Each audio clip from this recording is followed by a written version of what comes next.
Hello everyone and welcome back to another video from Wake&Tech. In this video, I'm going to show you how to import music to your videos on Videoleap. So let's get started right away. First of all, open up the Videoleap application on your device and then log into your account if you haven't done so already using your email address and your password. After you have logged into your account, you will be taken into the home page. From this page, you can work on a new video by tapping on the plus icon at the very center of the bottom section, or you can work on your recent projects by tapping on projects. From the projects page, you can open up your recent project by simply tapping on it, and now you will be taken to the edit screen. From the timeline, you can tap on the video to make any adjustments to the video first. In order to add any music, if you wish to remove the audio from the video, after tapping on the video, drag the sliders at the bottom to the right until you see audio.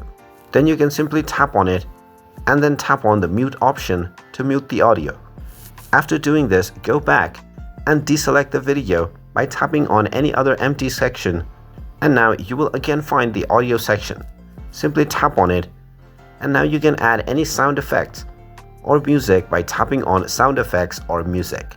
Tap on music to import your music, and then you can either use Epidemic Sound Library or upload your music by tapping on My Music. Just choose whichever option is suitable for you, and after uploading your music, you will see it above the layer of the video. You can adjust the audio from the volume section by tapping on it and reducing it by sliding over to the left or increasing by sliding to the right. You can also make various other changes by simply tapping on the audio option and looking at the various options available at the bottom section. Once you are done with your editing, you can simply tap on the export button at the top right corner and then save your video by tapping on Save Video. And there you have it. That is how easy it is to import music in your videos on Videoleap. If you find this video helpful, make sure you hit that like button and subscribe to our channel if you haven't done so already. Also ring that notification bell to never miss another update from us. Thank you for watching, and I will see you again in the next video.